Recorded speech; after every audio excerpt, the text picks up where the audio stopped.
Hello guys, King Happy here, and welcome to the modular melon slash pumpkin farm tutorial. I hope you enjoy.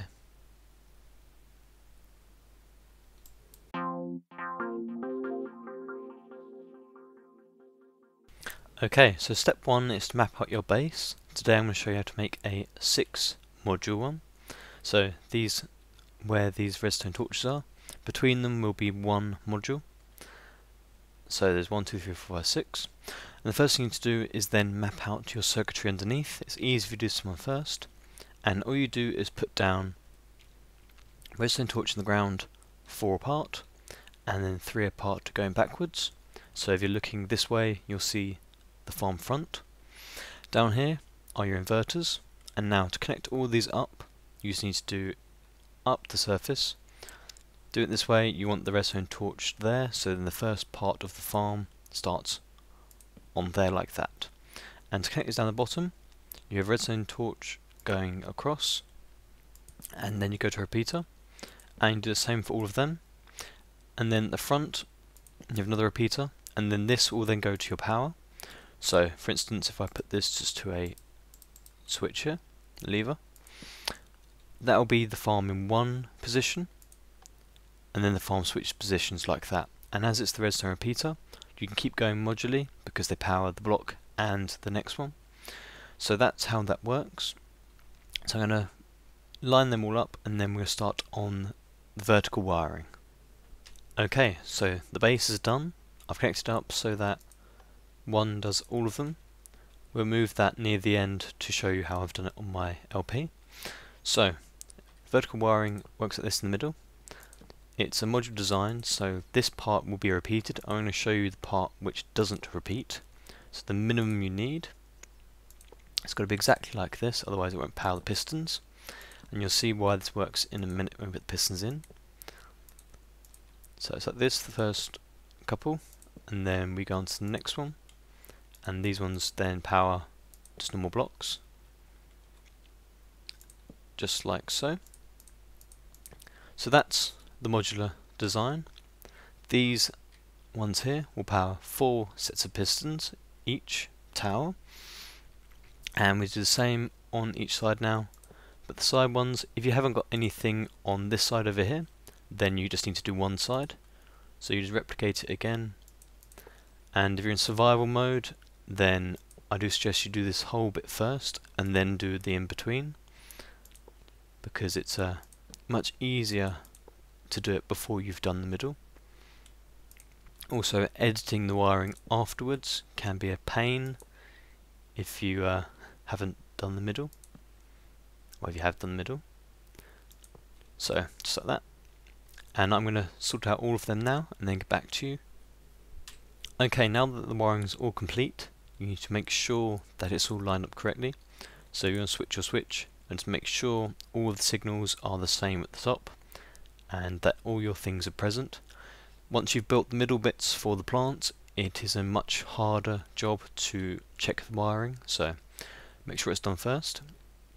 Okay, then with the water, this is to hydrate the soil. You just need to make a hole in front or behind of the wiring on each go. You can use less water streams to hydrate the same amount of soil, but from modular design this will work every single configuration. My one is a 5 wide, 5 long version. So you put your water in, just like so. You can use blocks to stop it freezing, you can use glowstone. I use glowstone on mine, you can use pumpkins and lanterns and all that. And this just helps if you've got solid blocks instead of like glass, then it will stop mob spawning as well, which is very useful. If you're using glass on the top, you've got to make sure that your central pillar, which has the redstone on, has to be solid blocks, can't be glass, otherwise the redstone won't work. So just be careful on that. And the glowstone's a nice thing to have at the top anyway. Very pretty. So I'm going to put all the water in now, and then we're going to go onto the waterways, and then onto the stacks. Okay, onto the water streams then, and these are important. That's why I showed you this sort of size, because depending on how big you are, it depends on how you do your water streams. This one's a nice simple one. The only thing to notice is if you're doing more than one along, you need to change this configuration here. It's not exactly modular in the water streams. So each time it will fall down, say here, it will go along and using ice underneath these half slabs, it allows the object to keep going on a flat surface. It doesn't matter that water only travels 7 blocks, it doesn't matter at all, it will just keep going always on that same level. And on your front one, you don't need to put your half slabs and ice in. You can put ice underneath every single one, but you need to make sure your light levels are okay, otherwise you'll melt the ice and then you'll mess it up. That's why I'm not putting it here. You can obviously do whatever you want on your own one. These are only a suggestion. The farm really is looking at the modular stacks rather than the waterways, but I thought I'd show you that as well. So we're going to do this side now. So looking at this, we have ice along the bottom. This is a nice way of putting it because it's normally away from the light, so it's good. Down the bottom here I've got a hole in there and water coming out. With all your ice it must be completely enclosed, so each ice piece here has the blocks all the way around it, and having half slabs on top, make sure that it doesn't melt. No matter what light level is next to it, those 2 ice blocks there will not melt. So those ones are 100% safe. Down here, if your light level is too high, then these ones will melt. You can put normal blocks, it doesn't matter. The ice makes it a little bit faster. So for instance, if we just show you, so plant falls down, comes along, comes down here. And we're going to do the same for the side now. And obviously the only difference is really the signs at the end. So you've got to make sure you've got the signs at the end, or a way of stopping the water. And then you just put your water in both pieces, like so. And then you water in the last bit. So everything will fall down to this one place and then come down here. Nice and simple. Now, onto the stacks. Okay, onto the stacks. The only difference between these two here are that the front one has a cage on the front of it. It doesn't have to be glass, I just use glass to show you guys. The only ones that have to be glass are these 4 in a row here. All their next ones, the front of it will become the back of the previous one, so you don't need to worry about that. It saves you a bit of time there. So, we build up a layer first of all, it's easy to show you that way. So, just as reference, the earth and soil is in front of the wiring, the same line as the water if you put it there. You get 4 of them going on top. I'm just going to use glass as a barrier around the edge. You can use whatever you want. And then we put pistons down, just like so. You need to till your soil, put in your plants. For this configuration, well this whole design, you don't need to bone meal them, they will grow naturally because of the water, and there is space above them so that they don't need to do anything else. So just put the glass up for that.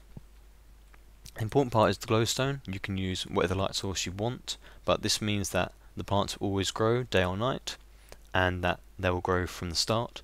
You can bone meal them and then not give them water, but this way makes you able to just change them around, so you could change it to pumpkins instead of melons if you wanted to. And the point with the water streams are that it's very easy to then go up the water streams and change the plants to check the wiring and things, so it's a very nice design afterwards. And then that's that. So then we'll build this one again. For soil, your spacer block, and then you have your pistons. Light source on top of that. We just till these. Like so, glass on top, and then I'm just going to bring the barrier up, and that's basically what you have to do the whole way. So I'm going to finish that and then I'll show you the harvest. Okay, now that's the finished modular farm. Of course you can make this as big as you want, it's a modular design. All you have to do is then stack again the same wiring, and I'll just modify this a little bit, and you can do the waterways however you want. You don't have to do it like this. I've hooked up a lever here which just goes down and turns them on. Very rudimentary, obviously you can change this however you want, and we'll just give you a little harvest. So with all farms like this, when they go they glitch out and stuff, so you want to go more than once just to make sure that any of them that come down get taken. But see, at the moment in 1.4 you get some glitches where items aren't interacting properly. That's nothing wrong with the farm, it's just how Minecraft's messing up at the moment. But there you are, stack of pumpkins, 45. And you will get some that are lost. You see 1 or 2 will get stuck on the plants, but with any automatic farm like this that you aren't running up and down, you will get some wastage. But there you are. this is the one I made on my LP. I'm going to show you the large version now.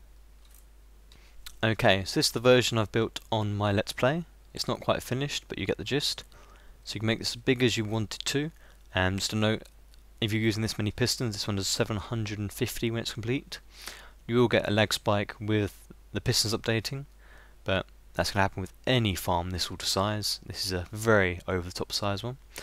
But anyway, thank you very much for watching the tutorial. The download link is in the description, and I've been King Happy, and I'll see you next time.